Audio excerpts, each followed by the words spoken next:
I want to apply the concept by going over this hypothetical case of Dr. Bernard Give Me More. I want you to think of him as my client.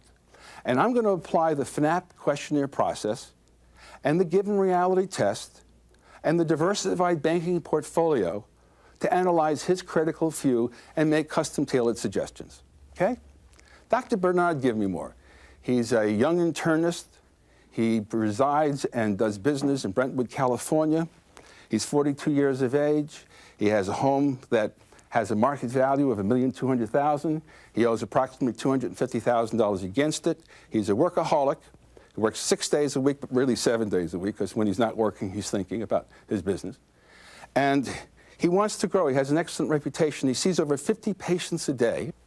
Dr. Give Me More now, therefore, has no time to really come to the bank and see very many people. He is an assigned account of mine, and one day, reluctantly, he calls me on the phone and says, I think I'd like to talk to you about some of the financial needs that I have, and do you have a few moments? And I said, I have all the time you need, doctor. How can I be of service? And the doctor said, well, I'm thinking about buying a second home. I see. I might need a loan of some kind for that home. Although he said, I'm not sure that I want to get into heavy debt because I like being liquid. I got hurt in the market, and now I'm a little conservative, maybe more than I need to be. Also, I'm looking to buy a new Testarossa. There is a Testarossa that's got my name on it. It's very expensive, but I want this car. I'm a workaholic. I put in all these hours. I want to have something to show for it. And my wife is bugging me about the second home. Oh, yeah, also, I want to grow my practice. You know, it's important to me, I think, that I grow my practice. I have this opportunity to bring in these other doctors, and I'm going to need some equipment and some working capital. And I said, well, doctor, what about other needs that you have, aside just from these credit needs? What are you thinking about doing in terms of growth and development of your estate? Well, I like wealth. Accumulation is very important to me. I want to educate my kids in some of the finest schools. I mean, I went to Queens College, and then I went to UCLA. I want my kids in Harvard, Princeton, and Yale. And so I do want to put away some money for that reason.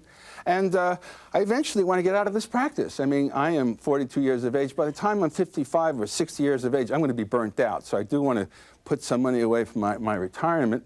And apart from that, I guess that's about it. And I said, well, doctor, how about the service the bank is providing you? Is it convenient? Is it all you need? He said, well, I sometimes think I have too many accounts. My accounts have accounts. So I said, fine. Well, let me go over, doctor, with you what you've said to me. And I want to discuss some of the given realities about your goals. Let's remember how the given reality test works. The given reality test is a test to analyze what the client's real versus what the client's perceived given realities are, and then rank ordering those given realities so that the client can really analyze and determine what their critical one is, what their critical second, and their critical third is. By knowing what their critical few is based on, then the bank can help the client get the financing, if that's what it is, or arrange for the deposits and investment needs that the client has in order to achieve whatever their banking financial goals and objectives consist of. But if the client doesn't know what their critical few are, in other words, if they're confused, then the banker can act as a personal financial manager to assist the client in separating their critical few from their minor many. Hence, the application of the given reality test is designed really to consultatively probe the client in helping the client understand A, what's critical, B, what's less critical, C, what's even less critical than that, and also what their minor many are. In this case, let's see how it would work when I applied the given reality test to Dr. Give Me More's critical few. You've said basically that your lifestyle needs were first and your business needs were second.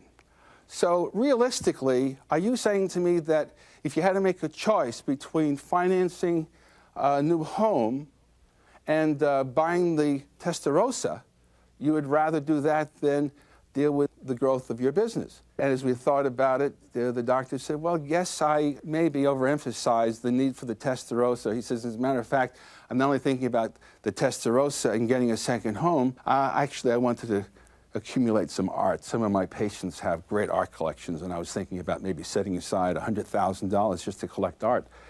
But, you know, as I think about it, he said, I guess business is my critical one, because business has gotten me where I am, and that's really the most important thing I have to think about. So I've got to say that the growth of my business is my critical one.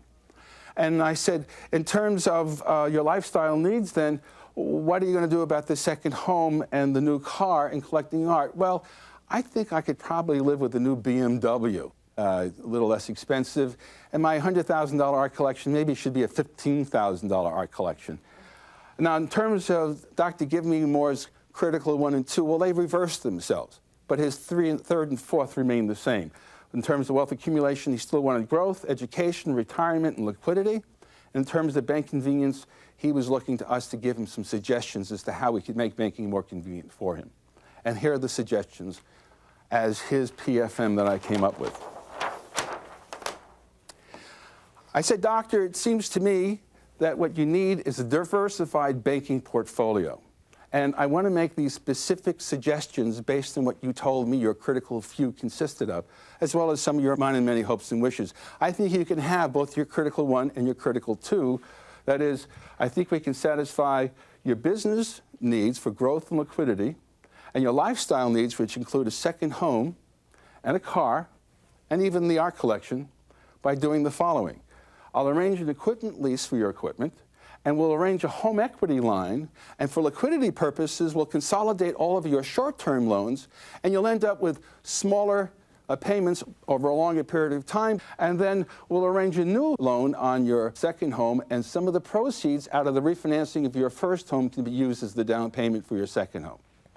Therefore, you'll have everything you need in terms of your credit goals. For your deposit and investment management needs, what I would suggest are the following.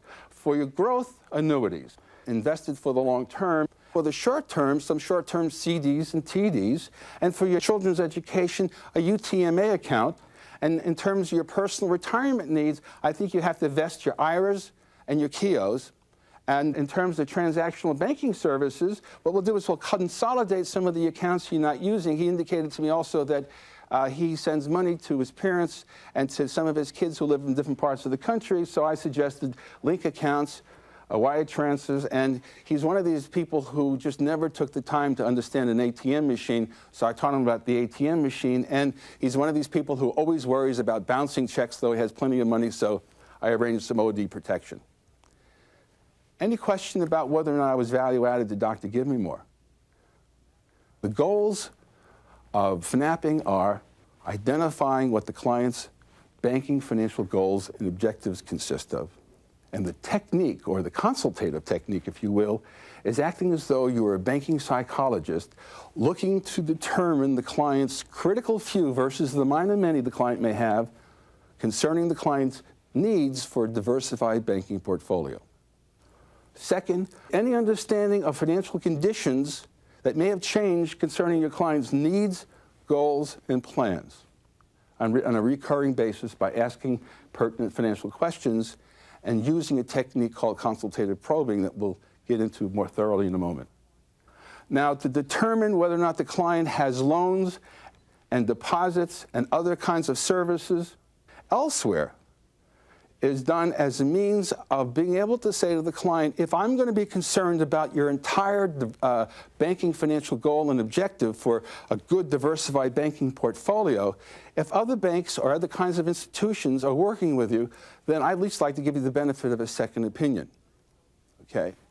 And then in terms of the client wanting to get closer to you or you wanting to get closer to the client so there's a mutuality of trust, understanding, and respect, then a technique for increased bonding would be to act as the personal financial manager for the client, be interactive with the client, listen to the client effectively, and then consultative telling rather than consultative selling would be to educate the client about what the client needs to know in order to feel safe and comfortable with you and your suggestions. Now, the partnering technique, which again is the goal of FNAPing, would be to simply use certain kinds of doubt-creating questions which would be like, how do you feel about the performance of the other institutions, particularly with respect to their service? You don't have to, therefore, criticize other institutions, just ask the question and wait for the reaction. And then also by applying the consultative techniques 1 through 4. To close, on any suggestion that you make, you'll consultatively use what I did with Dr. Give-Me-More. I waited until the end of the analysis before I made my suggestions concerning all of his needs, or it's just as appropriate to make suggestions during the analysis.